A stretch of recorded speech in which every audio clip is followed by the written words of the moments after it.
In the year 2147, humanity had finally unlocked the secrets of faster-than-light travel. The universe was no longer a distant dream, but a vast frontier waiting to be explored. Earth became a central hub for trade, diplomacy, and scientific discovery. Humans were not alone in the cosmos. Alien civilizations visited Earth regularly, some friendly, others cautious, but all respectful of humanity's growing influence. However, there was one part of Earth that puzzled everyone, human and alien alike.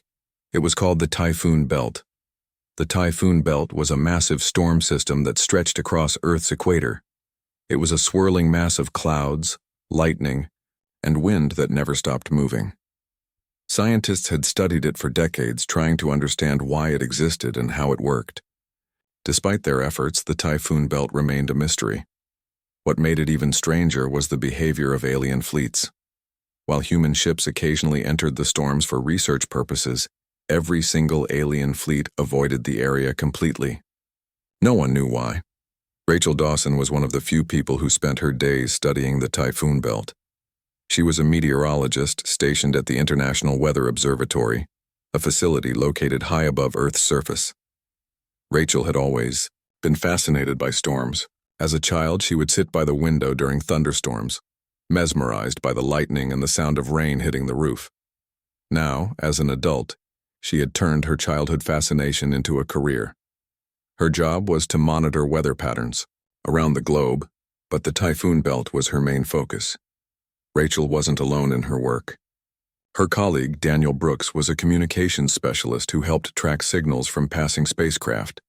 He was a quiet man with sharp eyes and a knack for solving problems. Together, Rachel and Daniel formed a strong partnership. They often spent hours discussing their findings, bouncing ideas off each other, and trying to make sense of the strange data they collected. One day, Rachel noticed something unusual. She was reviewing satellite images of the Typhoon Belt when she spotted what looked like debris floating in the clouds. At first, she thought it might be pieces of a human ship that had crashed during a previous mission. But as she zoomed in on the image, she realized the wreckage was too advanced to belong to any human vessel. It was alien. Rachel immediately called Daniel over to take a look. "What do you think?" she asked, pointing to the screen. Daniel leaned closer, his brow furrowed in concentration. "It's definitely not ours," he said after a moment. "But what's it doing there? And where's the rest of the ship?" That question haunted them both. If the debris came from an alien ship, then what had happened to the crew? Why hadn't anyone reported a missing vessel? And most importantly, why had the ship been inside the Typhoon Belt in the first place? As they dug deeper, Rachel and Daniel discovered something else. Over the years, several alien fleets had sent out warnings about the Typhoon Belt. These messages were usually brief and fragmented, but they all carried the same message: stay away. Some of the transmissions were in languages no one could decipher, but others were in broken English. "Danger, storms, death awaits," one message read. Another simply said, "Do not enter." Despite these warnings, Rachel couldn't shake the feeling that there was more to the story. She decided to investigate further. With Daniel's help, she intercepted a faint distress signal coming from within the Typhoon Belt. The signal was weak and distorted, making it hard to pinpoint its exact location. But Rachel was determined to find it before it disappeared completely. Tracking the signal required special equipment, so Rachel and Daniel recruited 2 more people to join their team. The first was Ethan Cole, a pilot known for his skill in navigating extreme weather conditions. Ethan had flown through hurricanes, tornadoes, and even solar flares. If anyone could guide them safely through the Typhoon Belt, it was him. The second member of the team was Laura Hayes, an engineer with expertise in reverse engineering alien technology. Laura had a reputation for being able to figure out how things worked, even when no one else could. Together, the 4 of them began preparing for their mission. They chose a modified atmospheric probe called Aurora for their journey. The ship was small but sturdy, designed to withstand high winds and electromagnetic interference. It wasn't built for comfort, but it was perfect for their needs. Over the next few weeks, Laura worked tirelessly to upgrade the ship's systems, while Ethan ran simulations to prepare for the unpredictable nature of the Typhoon belt. As the day of their departure approached, Rachel felt a mix of excitement and fear. She knew the risks involved in entering the storm, but she also believed that the answers they sought were worth the danger.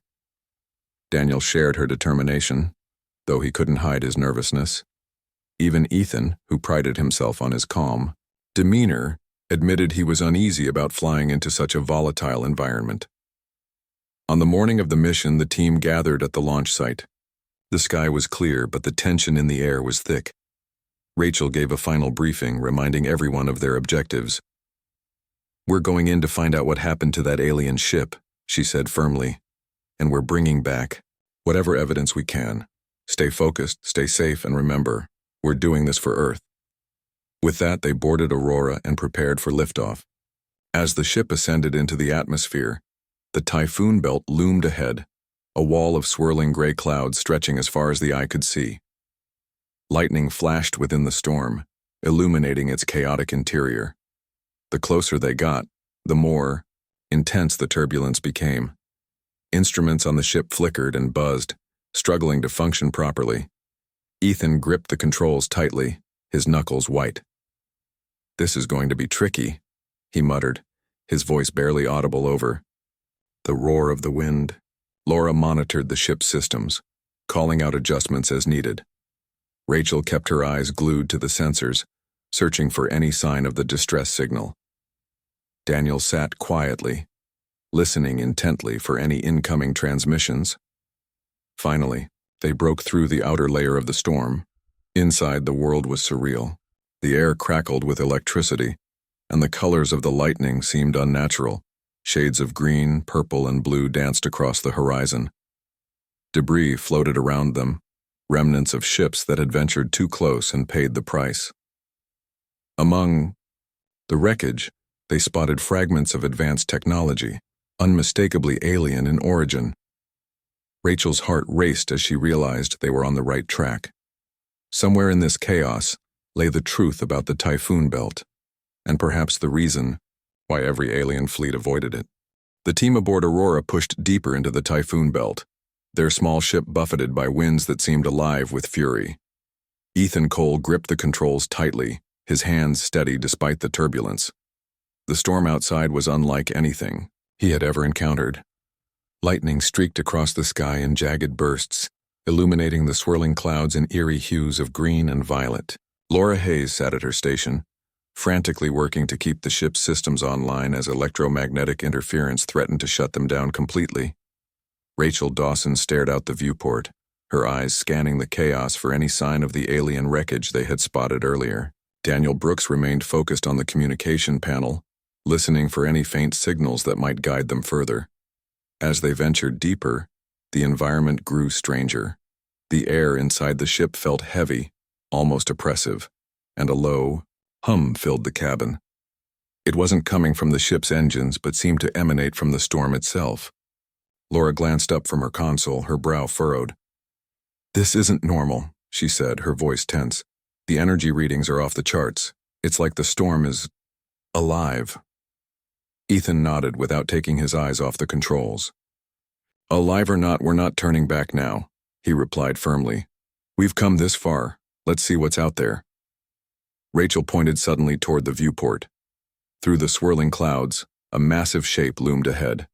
At first it was just a shadow, but as they drew closer, the outline became clearer. It was an alien ship, or what was left of one. The vessel was enormous, far larger than Aurora, its surface scorched and torn apart. Pieces of its hull floated nearby, drifting lazily in the storm's currents.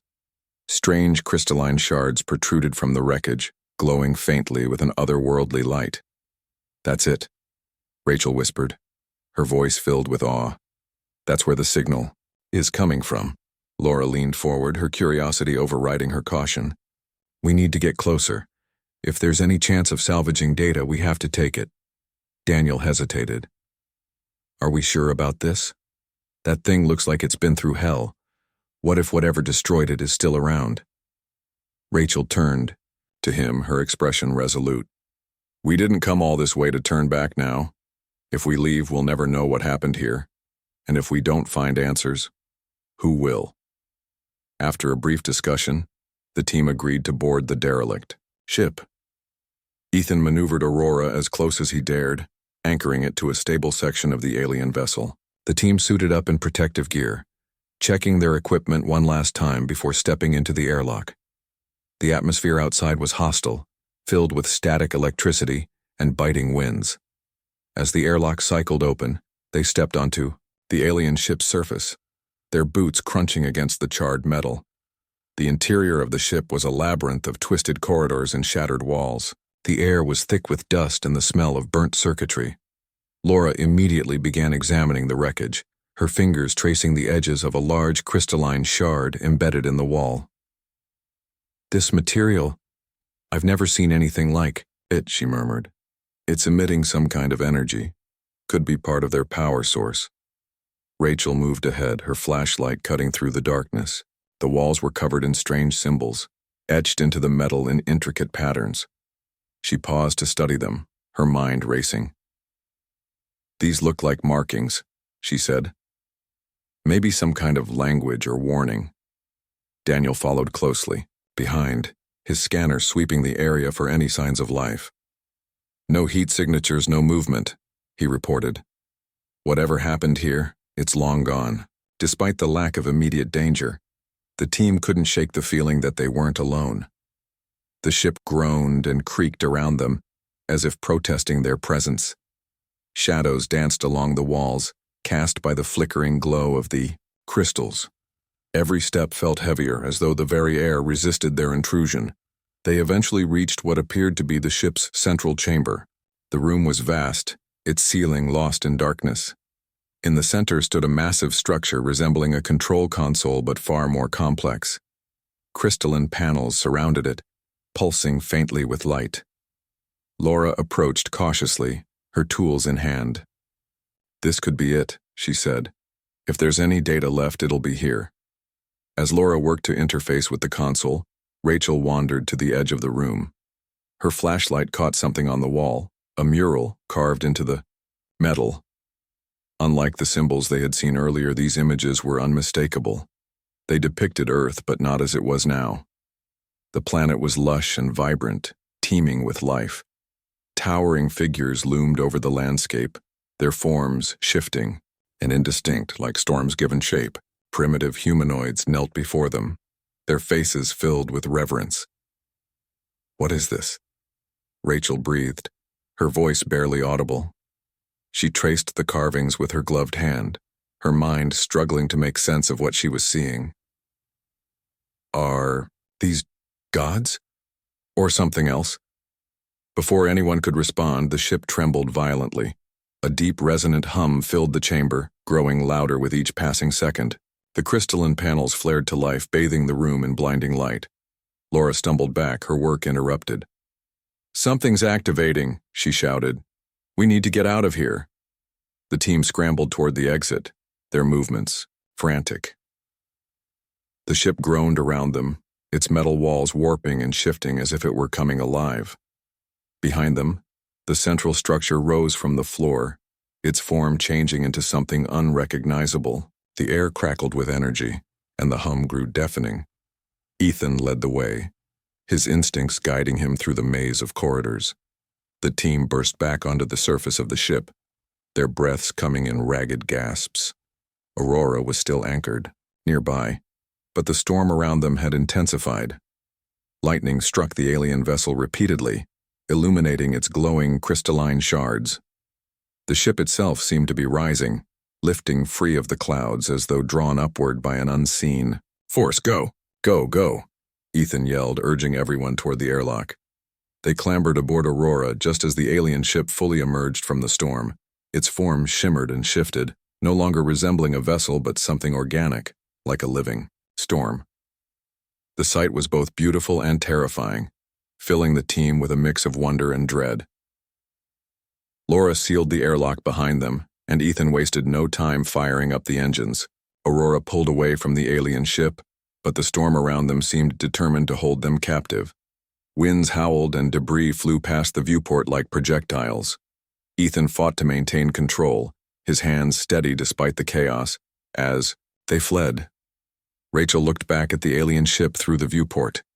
It hovered above the storm, its glowing form pulsing with energy. For a moment, she thought she saw movement within it, shapes shifting and swirling like the storms depicted in the mural. Then, with a final burst of light, the ship disappeared into the clouds, leaving only silence in its wake. Back aboard Aurora, the team sat in stunned silence, their hearts pounding. They had survived, but the experience had left them shaken. Whatever they had encountered in the Typhoon belt was beyond their understanding. It was clear now why alien fleets avoided the area. The storm wasn't just a natural phenomenon. It was a guardian, protecting something ancient and powerful. As Aurora broke free of the storm and returned to calmer skies, Rachel stared out the viewport, her mind replaying the events of the past few hours. She knew they had uncovered only a fraction of the truth. The Typhoon belt held secrets far greater than anyone had imagined, and those secrets were tied to Earth itself. Whatever force controlled the storms, it was watching and waiting. The team aboard Aurora sat in silence as the ship sped away from the Typhoon belt. The storm's fury faded behind them, replaced by the calm expanse of open sky. But the quiet did little to ease their tension. Each member of the team replayed the events in their minds, trying to make sense of what they had seen. The alien ship, the glowing crystals, the shifting forms. It was all too strange to dismiss as mere coincidence. Rachel Dawson leaned back in her seat, her eyes fixed on the viewport as if expecting the storm to follow them. Laura Hayes broke the silence first. "We need to analyze what I salvaged," she said, holding up a small device she had managed to retrieve from the alien ship's central console. It was a flat, palm-sized object made of the same crystalline material they had seen embedded in the walls. The surface shimmered faintly, pulsing with a soft light that seemed alive. Laura turned it over in her hand, studying it intently. This might hold some answers. Ethan Cole glanced at her from the pilot's seat. "Answers about what? What exactly are we dealing with here?" His voice carried an edge of frustration, but also fear. He had faced dangerous weather before, but nothing like the sentient storm they had just escaped. That thing wasn't just a ship, it was something else. Rachel nodded slowly. "I think it was part of whatever controls the Typhoon belt. Those carvings I saw, they weren't just random symbols. They were telling a story about Earth, about storms, and about beings that looked like living tempests." Daniel Brooks leaned forward, his expression thoughtful. "You think those beings are still out there? That they're the ones keeping aliens away?" "I don't think," Rachel replied. "I know. Whatever we saw back there, it wasn't just debris. It was a warning, a message, maybe even a test." The team fell silent again, each lost in their own thoughts. Laura carefully placed the crystalline device on the table in front of her and began connecting it to Aurora's systems. The process was slow and painstaking. The alien technology didn't interface easily with human equipment. Sparks occasionally flew from the makeshift connections, and the lights in the cabin flickered as the ship's power fluctuated. Despite the challenges, Laura refused to give up. She had always been driven by curiosity, and now that curiosity was fueled by a growing sense of urgency. After nearly an hour of work, Laura let out a triumphant gasp. "I've got something," she exclaimed. The screen in front of her lit up with streams of data, though most of it was unreadable. Strange patterns and symbols scrolled across the display, resembling the carvings they had seen on the alien ship. But amid the chaos, Laura spotted something familiar. A series of coordinates. "Coordinates?" Ethan asked, leaning closer to get a better look. "Where do they lead?" Rachel studied the numbers carefully. "They're pointing to a location deep inside the Typhoon belt, somewhere we haven't mapped yet." Her voice trailed off as she realized the implications. "If we want to understand what's really going on, we'll have to go back." The suggestion hung in the air, heavy and unwelcome. No one wanted to return to the storm after what they had experienced. But at the same time, none of them could deny the importance of uncovering the truth. The Typhoon Belt was more than just a natural phenomenon. It was a mystery tied directly to Earth's past and possibly its future. "We can't rush into this," Daniel said finally. "Whatever's out there, it's powerful. Smarter than us. We need to plan carefully." Ethan nodded in agreement. "And we'll need reinforcements. 4 people aren't enough to handle something like that." Rachel shook her head firmly. "No. If we tell anyone else, they'll either shut us down or send in the military. This has to stay between us for now." The debate continued for hours, each member weighing the risks and rewards. In the end, they agreed to prepare for another trip into the Typhoon Belt, but this time with a clear objective. Find the location marked by the coordinates and gather as much evidence as possible. If they could uncover the truth about the storm and the beings controlling it, they might be able to prevent others from making the same mistakes as the alien fleets that had come before them. Over the next few days, the team worked tirelessly to upgrade Aurora. Laura focused on stabilizing the ship's systems to better withstand electromagnetic interference, while Ethan ran simulations to improve their chances of navigating the unpredictable storm. Rachel pored over the data recovered from the crystalline device, searching for any clues that might help them understand what they were up against. Daniel monitored communications channels, listening for any new signals or warnings coming from within the Typhoon Belt. As they prepared, Rachel couldn't shake the feeling that they were being watched. It wasn't paranoia. She had seen the way the storm reacted when they boarded the alien ship. Something intelligent was out there, and it knew they had trespassed. Whether it would see them as a threat or allow them to proceed remained to be seen. On the morning of their second mission, the team gathered in the cockpit for a final briefing. The mood was somber but determined. They knew the dangers ahead, but they also understood the stakes. If they succeeded, they might unlock secrets that could change humanity's understanding of Earth and its place in the universe. If they failed, they risked becoming another piece of wreckage floating in the endless storm. Ethan took a deep breath before speaking. "All right, everyone, let's do this. Stay sharp, stay focused, and remember, whatever happens, we stick together." With that, Aurora launched once again, heading straight for the heart of the Typhoon Belt. The journey was even more treacherous than before. The storm seemed angrier, its winds fiercer, and its lightning more frequent. Lightning bolts struck the ship repeatedly, forcing Laura to reroute power to keep the systems running. Ethan fought to maintain control, his hands gripping the controls so tightly that his knuckles turned white. Finally, they reached the coordinates. The area was eerily calm compared to the surrounding chaos, almost as if the storm itself was holding its breath. In the center of the clearing floated a massive structure, unlike anything they had ever seen. It was shaped like a spiral, its surface constantly shifting and changing, as if made of liquid metal. The air around it crackled with energy, and the same crystalline shards they had encountered earlier protruded from its surface. "That's it," Rachel whispered, her voice filled with awe. "That's the source." Without hesitation, Ethan guided Aurora closer to the structure. As they approached, the ship's instruments began to malfunction again. Alarms blared, and the lights dimmed. Laura worked frantically to stabilize the systems, but it was clear they wouldn't be able to stay long. "We need to board it," Rachel said firmly. "If we're going to find answers, they're in there." The team suited up and prepared to leave the ship. As they stepped onto the surface of the structure, they felt a strange vibration beneath their feet, like the hum of a machine running at full capacity. The air was thick and charged, making it hard to breathe. Rachel led the way, her flashlight cutting through the dim light. The interior of the structure was a maze of twisting corridors and shimmering walls. Every step echoed loudly as if the structure itself was listening. At the center of the maze, they found a chamber similar to the one they had seen on the alien ship. A massive console stood in the middle, surrounded by glowing panels. Laura immediately set to work trying to interface with the system. The others kept watch, their senses on high alert.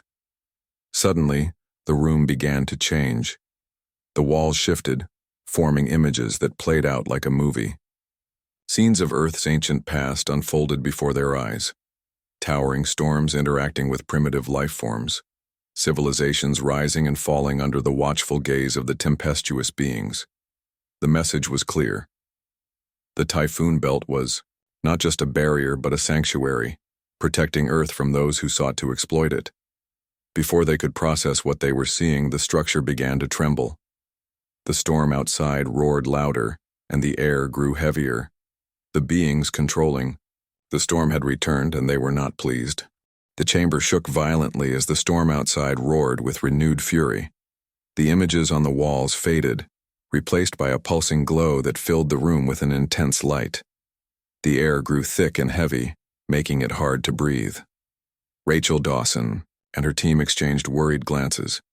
They had pushed too far this time, and whatever force controlled the Typhoon Belt was no longer willing to tolerate their presence. Laura Hayes worked quickly at the console, her fingers flying over the crystalline panels.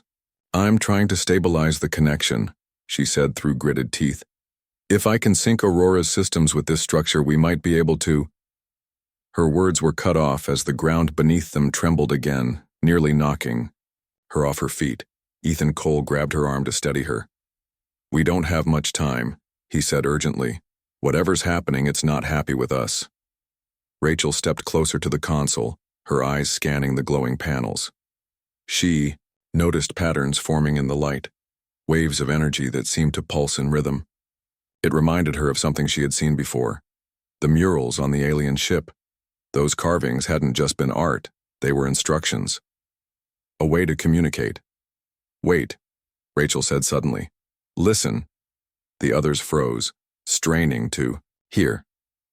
At first, there was only the sound of the storm raging outside, but then faintly a low hum began to rise above the chaos. It wasn't random noise, it was a pattern, like music. Harmonic frequencies that resonated through the chamber. Daniel. Brooks adjusted his headset, his face lighting up with realization. "It's communicating," he said. "This whole thing is alive, and it's talking to us."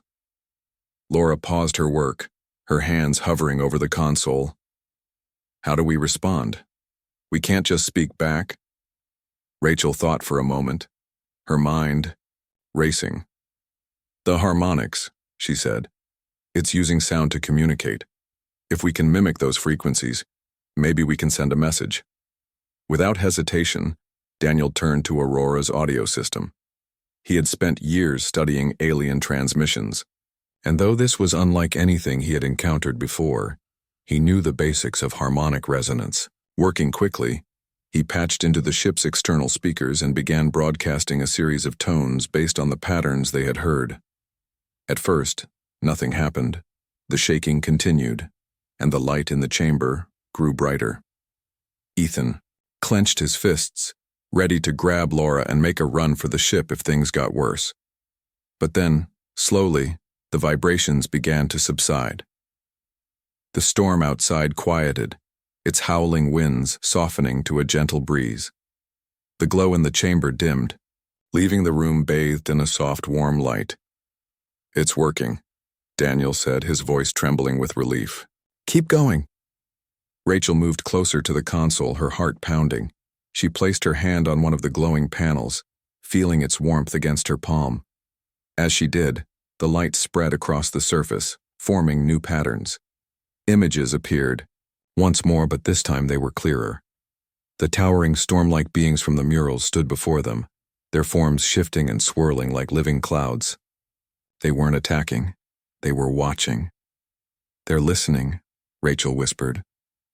"They understand." Laura joined her at the console, her earlier fear replaced by determination. "If we can keep this connection open, maybe we can learn more.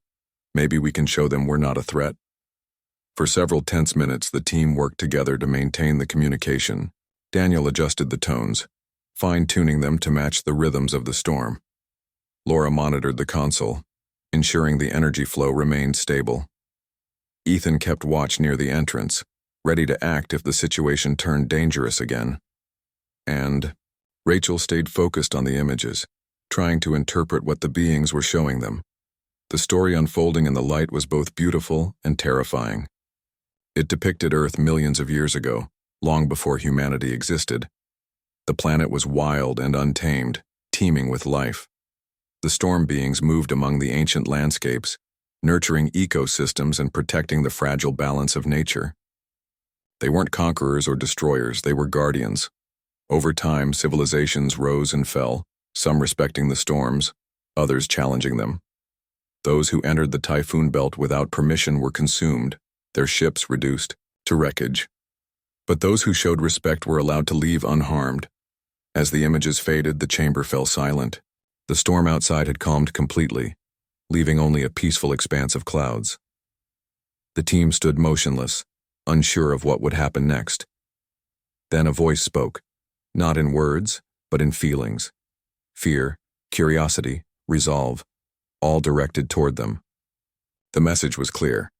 Earth belonged to the storm beings, and they would continue safeguarding it from those who sought to exploit it. "We understand," Rachel said aloud, her voice steady despite the weight of the moment. "We won't harm your world. We just want to learn." The light in the chamber pulsed once more, then dimmed completely. The structure around them began to shift, its walls closing in as if urging them to leave. The storm beings had delivered their message, and now it was time for the humans to go. Back aboard Aurora, the team sat in stunned silence. The journey out of the Typhoon belt was calm, almost serene, as if the storm itself was guiding them safely away. Once they were clear of the clouds, Ethan set the ship on a course for home, his hands still gripping the controls tightly. "Well," Laura said, finally breaking the silence. "That was something."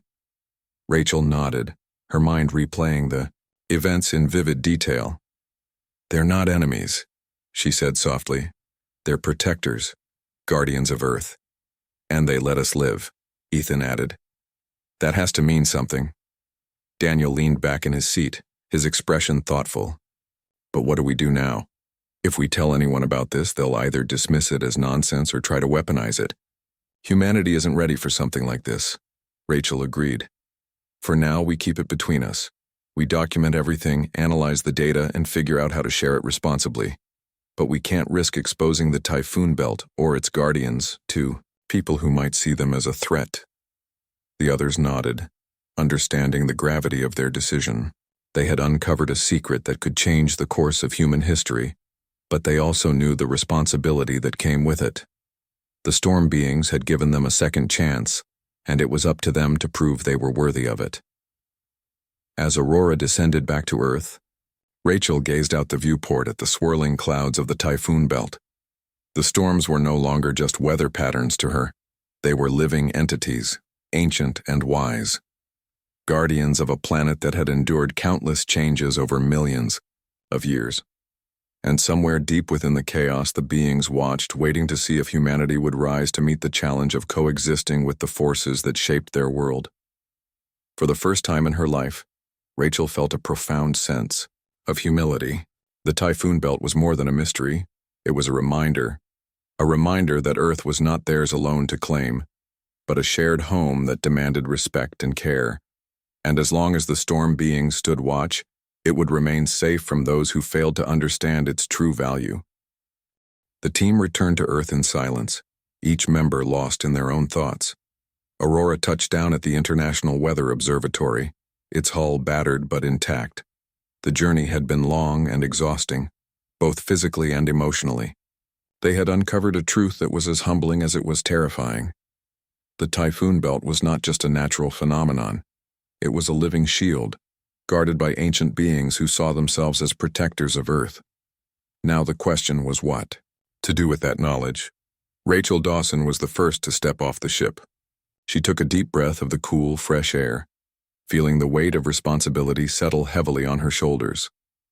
The others followed, their faces marked by exhaustion and lingering fear. They gathered in the observatory's main lab, where they began sorting through the data they had collected. Laura Hayes carefully unpacked the crystalline device she had salvaged from the alien structure, placing it on the table for further study.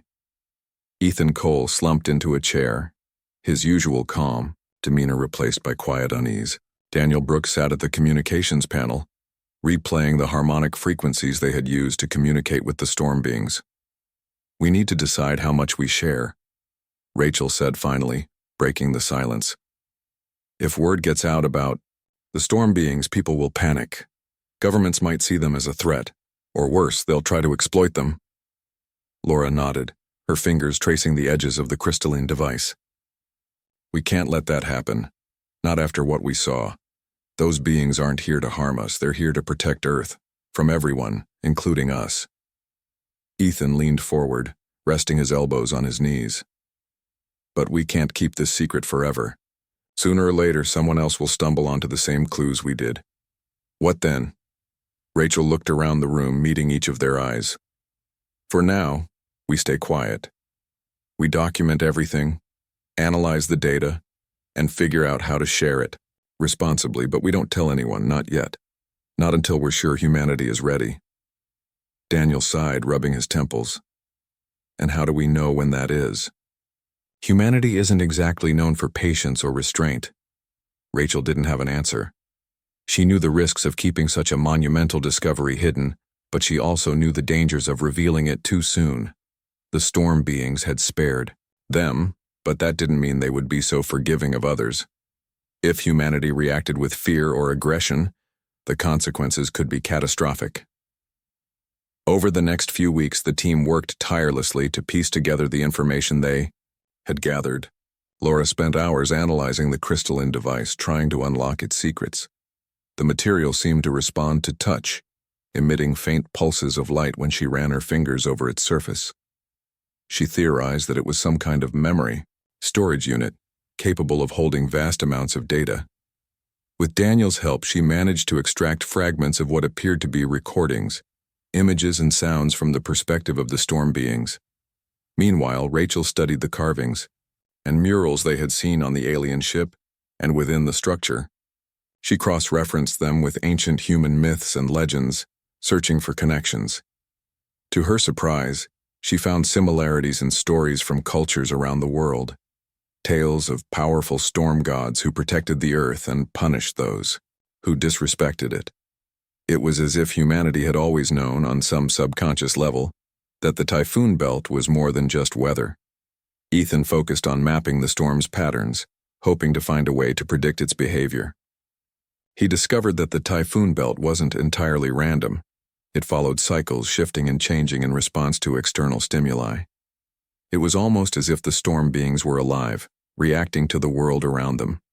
The realization sent chills down his spine. As the team pieced together the puzzle, they began to understand the full scope of what they had encountered. The storm beings were ancient, far older than humanity. They viewed Earth as sacred ground, a planet worth protecting from exploitation and destruction. The Typhoon belt was their domain, a barrier designed to keep intruders at bay. Alien fleets avoided it because they recognized the danger, but humanity had been too arrogant or too ignorant to heed the warnings. Despite their progress, the team knew they couldn't keep the secret indefinitely. They decided to leak small pieces of information anonymously, planting seeds of awareness without revealing too much. Laura uploaded fragments of the alien data to secure servers, tagging them with keywords that would attract the attention of researchers and scientists. Rachel wrote a series of articles under a pseudonym, discussing the importance of respecting Earth's natural systems. Ethan shared his findings on storm patterns with meteorologists, framing them as anomalies rather than evidence of sentient storms. Daniel continued monitoring communications channels, listening for any signs that others had picked up on their discoveries. Their efforts were subtle, but they began to have an impact. Researchers started asking questions about the Typhoon belt, speculating about its origins and purpose.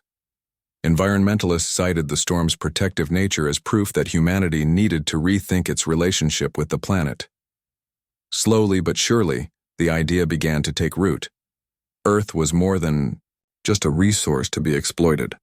It was a living, breathing entity deserving of care and respect. Months passed and life returned to a semblance of normalcy. The team resumed their regular duties, though none of them could forget what they had experienced. Rachel often found herself staring out the observatory windows at the swirling clouds of the Typhoon belt. She wondered if the storm beings were watching her, judging her actions.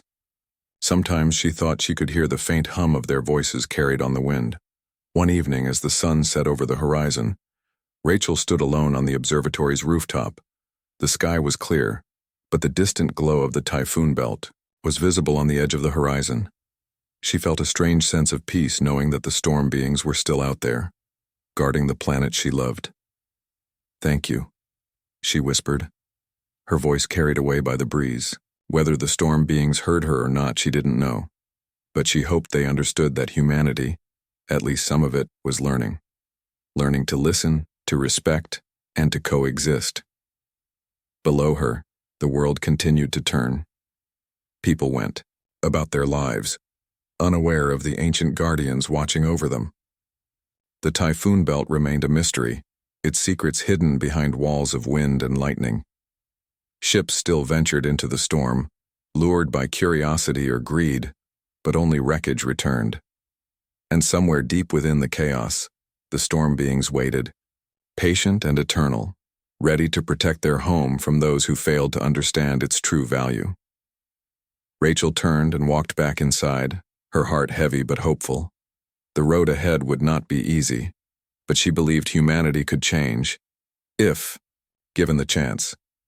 And as long as the storm beings stood watch, Earth would endure, a sanctuary guarded by forces beyond comprehension.